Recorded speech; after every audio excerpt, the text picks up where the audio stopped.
Pois é, nós viemos aí ao longo do programa falando em toda essa discussão sobre a qualidade do ar. A gente está aqui no Parque das Dunas de volta para conversar com o Jean Tavares, que é professor da área ambiental do IFRN e também doutor em engenharia civil. Jean, muito obrigada pela sua participação. Começar falando aqui desse local, desse ambiente que a gente está, né? Parque das Dunas, muita arborização. É um ambiente assim mais protegido quando a gente fala em relação à qualidade do ar? Inicialmente, boa tarde, né? É um prazer estar aqui representando o IFRN, a área ambiental do IFRN. Com certeza o Parque das Dunas é uma riqueza que nós temos na nossa cidade, né? Pena que é um dos poucos ambientes que nós temos para, digamos assim, desenvolver atividades ao ar livre, né? As pessoas, as famílias possam vir, caminhar, respirar um ar mais puro. Seria interessante que a gente tivesse mais ambientes como esse. Temos o Parque das Cidades também, outros ambientes menores, o Parque das Mangueiras, o Bosque das Mangueiras, né? Mas é interessante que a gente tivesse isso mais democratizado na cidade para que as pessoas tivessem acesso a esse tipo de ambiente saudável. A gente vem falando justamente sobre isso ao longo do programa, né? Isso, ambientes assim, né, com muita arborização é importante também para diluir a poluição da cidade, não é isso? Ambientes assim, eles têm várias, digamos assim, facilidades, ou melhor dizendo, alcançam funcionalidades, né? que são importantes na questão da qualidade do ar. Por exemplo, um solo exposto, sem vegetação, possibilita a existência de poeiras, né? Nós temos uma cidade com, em determinadas épocas do ano, bastante vento, e o nosso solo também é um solo preponderantemente arenoso, então o solo, quando exposto, facilita essa presença desse material em suspensão, e então a vegetação também absorve, né, os chamados gases do efeito estufa. Então, se a gente tem uma vegetação digamos assim, com maior porte, isso vai favorecer também, no aspecto global, a questão de diminuir os aspectos do efeito estufa, por exemplo. Sem falar na própria qualidade do ar, como um ambiente que a gente está respirando aqui, longe não só da questão das fumaças, da poeira, mas até a questão da poluição sonora também, né? Está, digamos, dirimida aqui num ambiente como esse, né? Então, existem diversos aspectos favoráveis realmente. Agora você falou um pouco na poeira, né? Quando Sim, o solo fica exposto, sobe aquela poeira. Essa também é uma forma de poluição. Há épocas do ano que essa poluição ela é mais forte aqui na capital? Nós precisamos identificar, digamos assim, dois grandes grupos de poluentes do ar, né? Vamos ter aí o que eu falei de poeira, as fuligens, que estariam dentro dos grupos dos materiais particulados, né? São materiais sólidos, mas bastante finos, que penetram no nosso sistema respiratório, trazendo aí diversos agravos, né, à saúde.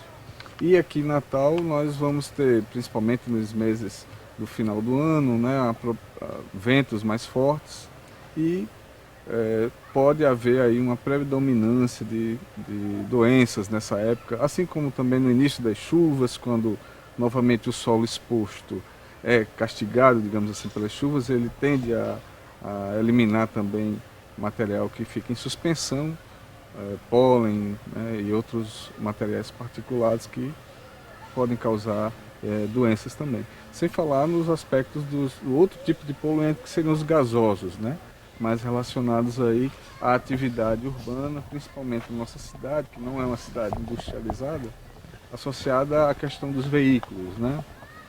Apesar de pouco industrializado, nós temos uma grande frota de veículo per capita, digamos assim. Em expansão aí, né? E em expansão, infelizmente isso está associado a toda uma questão mais abrangente, como a questão da urbanização, né? As cidades crescem muito lateralmente, né? E as pessoas precisam se deslocar. Transporte público entra nessa conta, e o né? transporte público realmente é deficitário.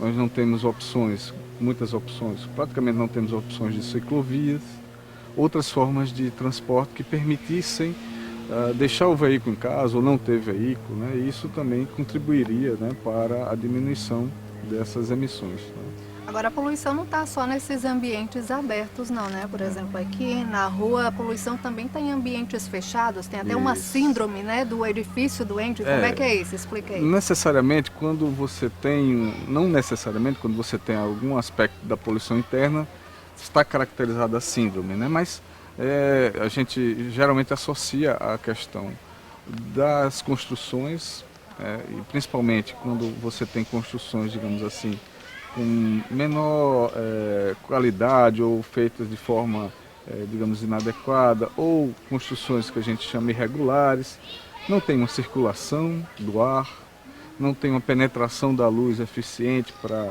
também deixar aquele ambiente mais arejado, né?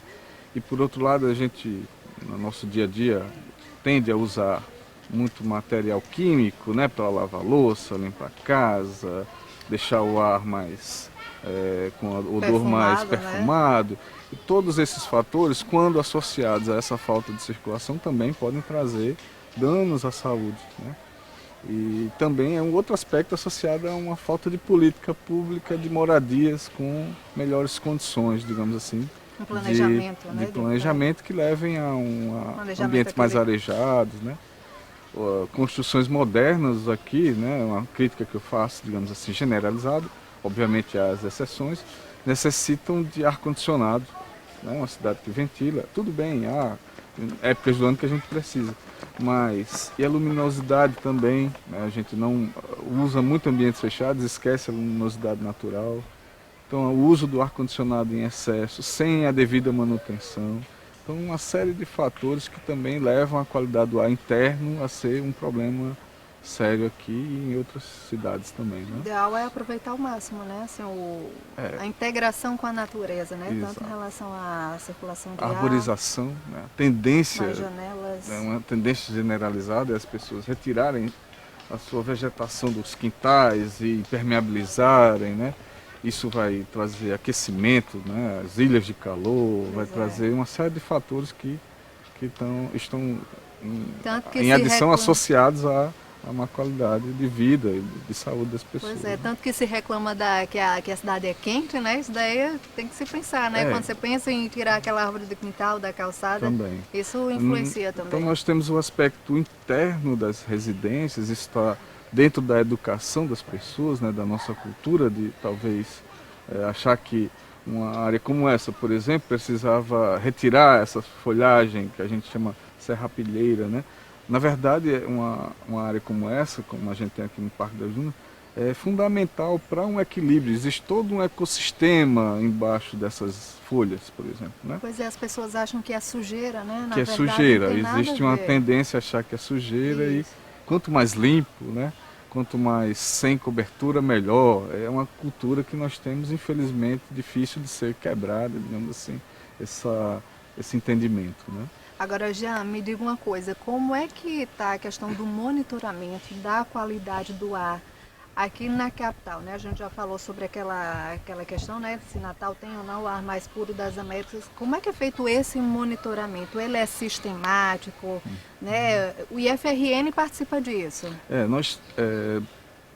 O aspecto do monitoramento da qualidade do ar, da cidade ser ter um ar puro, nós temos um grande fator positivo, é a localização, é a questão de ser uma cidade que tem condições naturais de dispersar os poluentes. Isso é importante, né? Isso talvez tenha sido uma das grandes vantagens até hoje, né?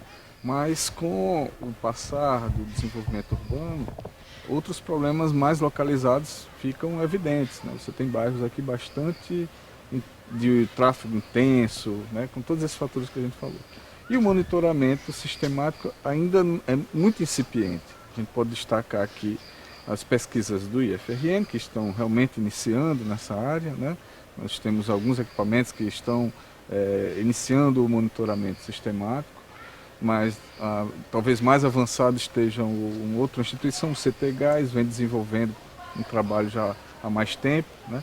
Mas de forma sistemática, que a gente possa, por exemplo, como em outras capitais, ter um índice de qualidade do ar que é divulgado pela internet, por exemplo, ou nos relógios nos relógios que ficam nos cruzamentos, indicando se aquela qualidade está boa, se está regular. Então esse índice de qualidade do ar, por exemplo, é importantíssimo para a população saber até se comportar e evitar uma área que a qualidade do ar não esteja adequada. Né? Natal ainda está longe disso, né? Mas eu creio que nos próximos anos a gente tenha condições de desenvolver aí esse nível, né? Chegar a esse nível que outras capitais já chegam, né? Já tem. Na verdade, isso está relacionado também com a cidadania, né? De se cobrar, de saber qual a situação do... O que é que falta, né? Para a gente chegar a esse nível que você fala aí que nós estamos numa cidade que, por suas características naturais, ela a questão da permeabilidade do solo, então nós temos uma série de digamos assim, carências ambientais, né?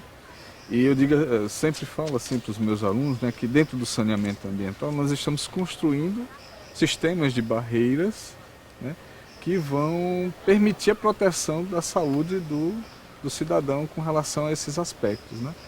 Por exemplo, o esgotamento sanitário, o abastecimento de água, a coleta dos resíduos sólidos, né? E a questão da poluição do ar também faz parte do saneamento ambiental. Mas como nós temos todas essas carências, são muito mais evidentes, né? A questão da poluição do ar sempre é deixada em segundo plano, né? Então eu vejo também com a evolução da cidadania, como você bem colocou, com o avanço nessas outras áreas, a necessidade também das pessoas perceberem que precisam de uma qualidade do ar melhor, né? E que a gente possa ter isso em todos os ambientes, desde a praia, as nossas ruas, quem mora num bairro mais afastado. Então essa é a ideia, né? Que a gente tenha ao longo dos anos um avanço nessa perspectiva da melhor qualidade do ar também. Vamos trabalhar em cima disso então, né? Com certeza, estamos aqui com esse intuito também. Tá, joia. Jean, muito obrigada pela sua participação, Jean Tavares. Eu agradeço a oportunidade e novamente coloco o IFRN à disposição da comunidade, como sempre vem sendo utilizado, né, para a questão ambiental e as outras questões que a gente desenvolve lá também. Ok, muito obrigada mais uma vez. É isso. Com essa conversa a gente encerra essa edição do Câmara Verde. Mande o seu e-mail para a gente, é tvcamaranatal@yahoo.com.br. Até a próxima!